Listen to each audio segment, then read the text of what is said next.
So I want us all to question today, how do we define potential? How do we define merit and determine what achievement is? And I've been asked to lean into the theme of perspective, and so I'm going to do it in a particularly teacher way because I come from education, and tell my story through the different meanings of perspective that we use in language. And so the first one is the lens that we look through. And we cannot look at the world through a lens without being very aware of our origin story, who we are and our identity. And so for me, that identity is a person of mixed race who was born to this firecracker right here, Patty, who is an Irish Catholic New Yorker from Long Island, who in the late 70s threw caution to the wind and fell in love with a wonderful black man from Haiti. And she eloped to Haiti with my father to have a wedding ceremony in French where she didn't understand a word. And this was quite the risk that she took, but she is an adventurer and a bit of a risk taker, and I love her for that. And she married Bob Sylvain. And so my dad, I consider myself and my story eternally yoked to that of my father's, as many children of immigrants do. My dad came here at 18 with very little in his pocket. He drove a gypsy cab, he took photographs of weddings on weekends, and he ran numbers for Wall Street at night before we had these wonderful computers and algorithms that can do it for us now. He was part of the first wave of Haitian immigrants to come to this country in the 60s who were known for their math skills. And he did some amazing things in his career and truly gave my family a wonderful, wonderful life in a home where there was a lot of love, a lot of support, and a deep value of education and the power that it can give you and your community. Of course, I heard over and over again, education is the only thing people cannot take from you. It's the only thing. And so as I was growing and living this wonderful life, my family circumstances shifted very quickly when I was 15. My dad was laid off, as sometimes happens, and was escorted out of his business with 1,000 other people. And so the man who used to take me to work, and I used to go sit in helicopter simulators and learn about all this amazing tech stuff that he was doing, suddenly was without work. And as a proud Haitian man, he went through a period of pretty serious depression. And the culture of my home shifted at that time. My mom started working overtime. She was not around as much. My dad holed himself off, withdrew, as sometimes happens in homes where financial stress is happening. It's akin to living in a pressure cooker. While bills stack, optimism shrinks.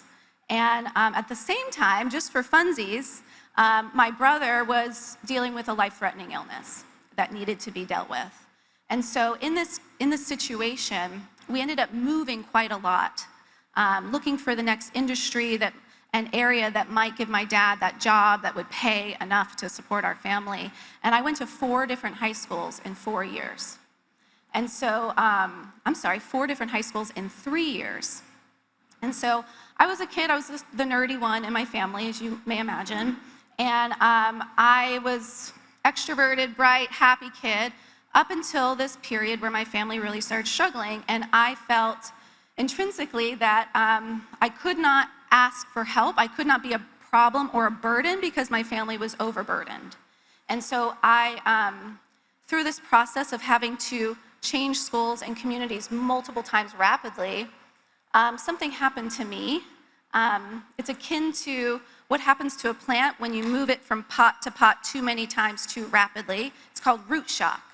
And I had a root shock of the soul. And I pulled into myself, I withered, I struggled deeply, I was not myself, and I was not okay. And as we continued to move through this, I was that kid who, if you know me now, you would never imagine this, but I just couldn't face the lunchroom. in the new school. I just couldn't face new people. And I remember I used to go sit in the library by myself rather than having to put myself out there again. And by the time it was time to graduate, I was really, honestly, almost ready to drop out of high school. I was so tired. I was so tired. And I actually appealed to the school board when we were living in Maryland, and it was either like, I'm gonna drop out or you let me skip 11th grade so I can graduate early. And they did for some reason. And so I actually, I actually skipped a grade and moved back to Florida and graduated from Dwyer High School. And as I was graduating, or almost graduating, my guidance counselor, who I had never met, pulled me into his office and was like, you haven't been in class enough to legally graduate. I was skipping. And, but your grades are really high, so we're gonna let you graduate. I was like, that's great, because I would just drop out. Like, I'm just done. I'm done here, I hate it here, let me out. And so at this time, I started working, and I was making like what I thought was like a lot of money. It was $12 an hour.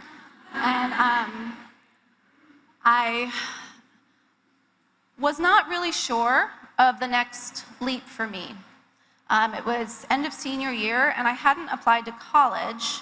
I had a 1350 SAT score and a 3.9 GPA, and I hadn't applied to college because the stress in my family home was so great that people were not thinking about that. They were overwhelmed, overburdened, and concentrating at the fires at hand. And it was actually a moment in time I came home and I told my family, I don't think I'm gonna go, I'm burnt out, I need to rest, I'm making great money, I'm gonna be rich. And it was my brother who at this time had already dropped out, and he came to me and he said, no, not you, Christine, not you, you have to go. Once you're out of that pipeline, it is so hard to get back in. And so I applied to one college, and I qualified for the Florida Bright Futures Scholarship, a scholarship that gave me a full ride, and I wouldn't have gone without that full ride. And college changed my life. It put me in a community of people who were like me, who were curious, who were there to learn, and who were hardworking. I went to the Wilkes Honors College at FAU, just north of here, which was an exceptional school for me. It had small class sizes, super nerdy types, and it afforded me so many opportunities, like doing a study abroad in Germany, where I learned German, and doing work in the UK, and writing a thesis on race riots, and just great stuff for really nerdy people, right? And I ended up going on and getting a master's degree in journalism from NYU, which led me then to segueing into film and documentary work, where I was able to work on a documentary that even won an Emmy in the Southeast chapter of the Film Academy for cultural and historical documentary work. These are the amazing opportunities that my college education afforded me. And then after a little bit of working in this industry, I had this beautiful baby who changed my perspective hugely. She's actually studying just down the street at Dreyfus. She's a wonderful human being. And it changed my perspective, and while I was trying to launch my career, I was missing out on those early childhood moments with my daughter, and my mom suggested, why don't you become a teacher? And so on a whim, I threw my resume out there. I got an interview the next day. After 25 minutes, they offered me a job to start 2 weeks later, which I did, in Riviera Beach at Inlet Grove. And I was thrown into a classroom of 30 students aged 15 to 18, 8 of whom needed 504 accommodations, which I didn't know what that was. It's for learning disabilities. And I had no idea what I was doing, just I like to learn. And here I am in this plane, and the next definition of perspective that I want you all to think about is a subject in relation to others on a plane. And here I was, teacher, in a classroom, the plane, amongst students, the other objects. And there is a serious balance there, where many teachers enter a classroom and come from a perspective of me, great wise one, you, people who take in my wisdom and everything's great, right? And I was quickly just knocked off that pedestal very quickly. And I found that my students did not think that I was great or what I was teaching was great. And many of them had their heads down too often. And I was just droning on. And I didn't realize until I had this exceptional mentor who taught me to chunk content and reach, then teach. But most importantly, I learned that students do not perform for you or take in what you have to offer them until they feel valued, affirmed, and respected by you. And so I learned about this concept called creative maladaptation, and is literally when we subconsciously shut down in environments where we do not feel affirmed, respected, or seen. And so here I am in this environment learning to do that, choosing to see kids and to really see their stories so that I could teach them. And when I started to learn their stories, I learned stories that were shocking, unnerving, and heartbreaking.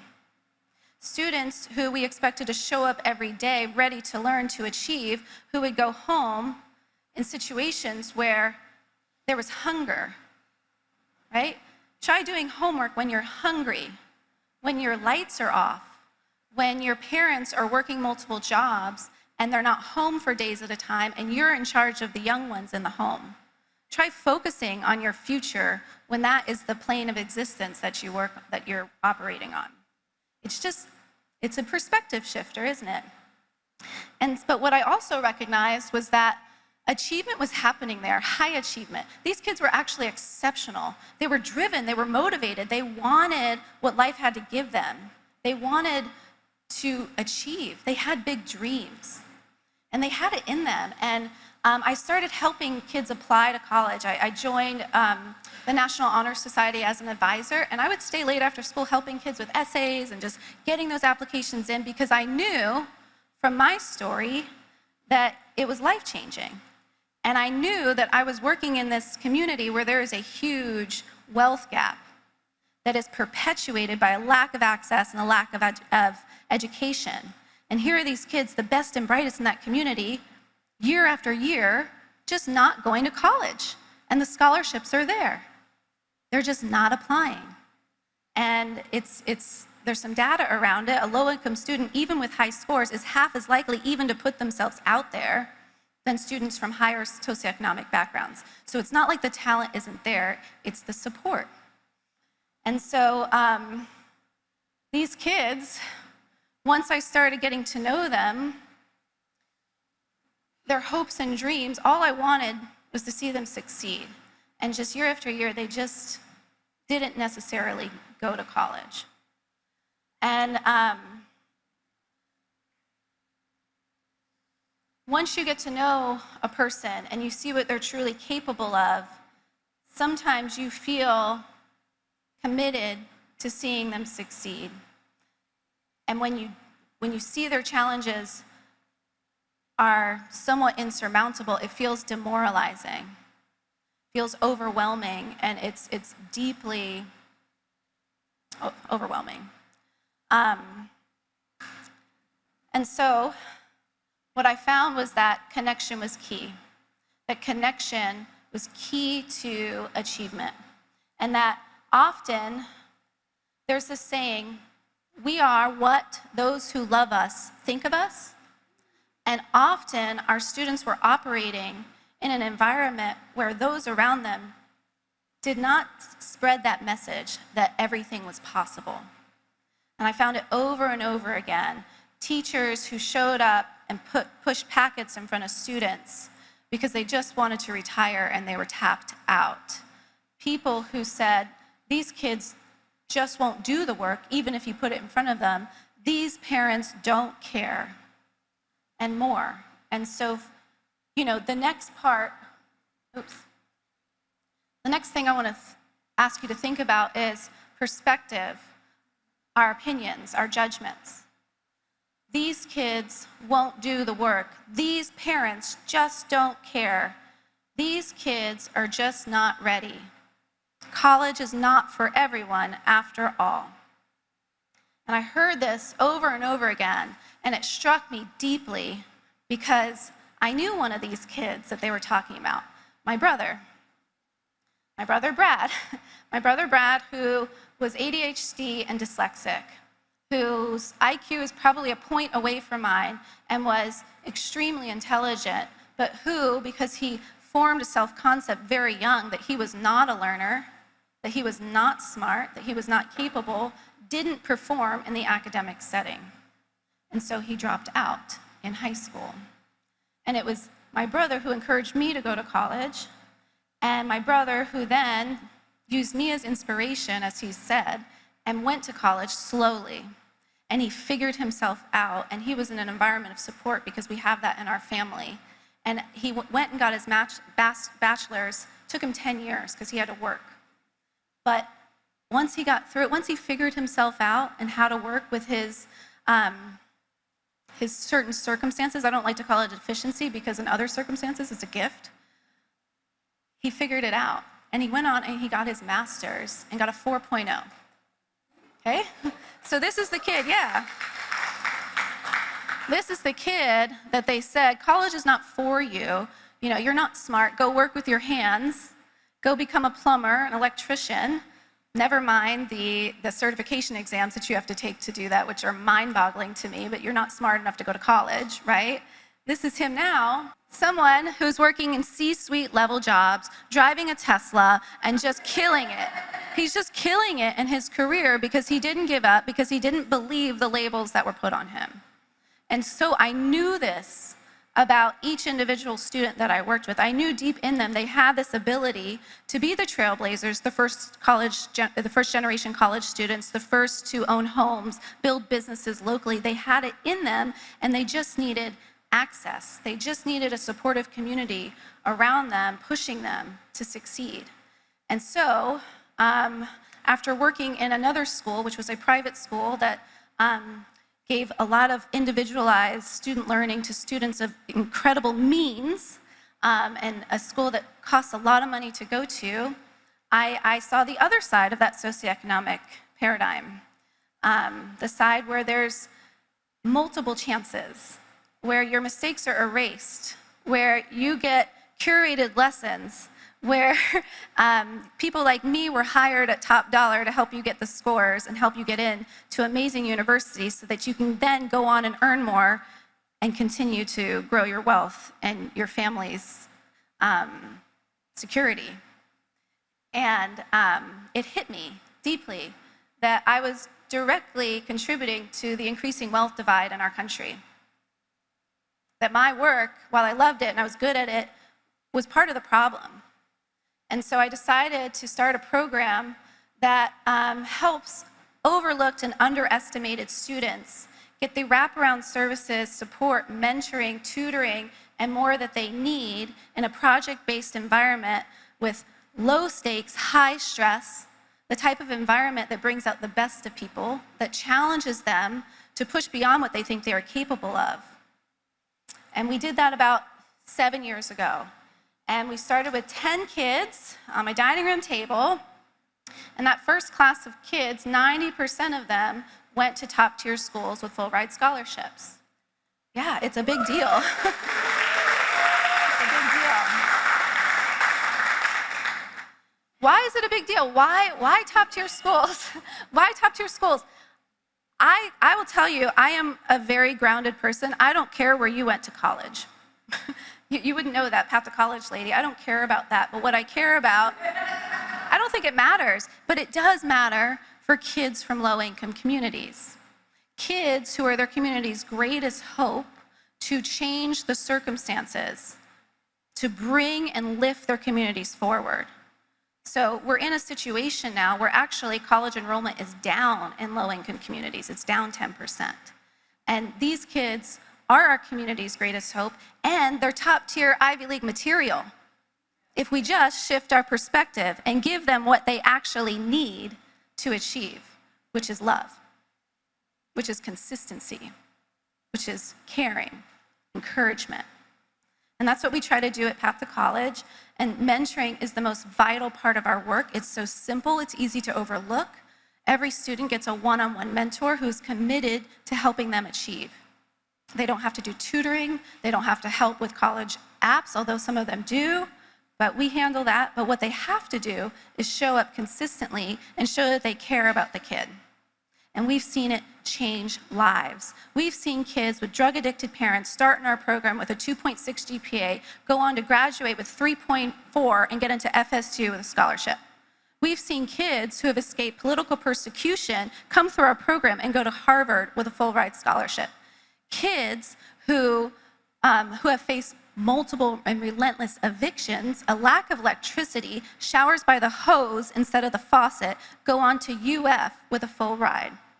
Kids whose parents have died are studying at Emory, kids with parents with severe mental illness are at Cornell, and many, many others who simply lacked resources are at Notre Dame, Northeastern, Stanford, and more. Kids who are... These kids are our community's greatest hope, and so today I ask you to shift your lens, shift your perspective, become aware of the plane that we are operating on, and think about how you can step into the gap to help a student or someone who seems a little lost, someone who doesn't quite have what they need, someone who might not be impressive yet. Step in and consider walking their path with them. I truly believe that education is the answer. I believe that students from low-income backgrounds who go on to achieve greatness bring something special into those rooms of power and influence that they come into, something that our world and our country needs. Yeah. And so, yeah. And so I ask you all to think about how can you do what is one of the most life-changing and important things that we can do in this world. Dedicate yourself to another human being's success.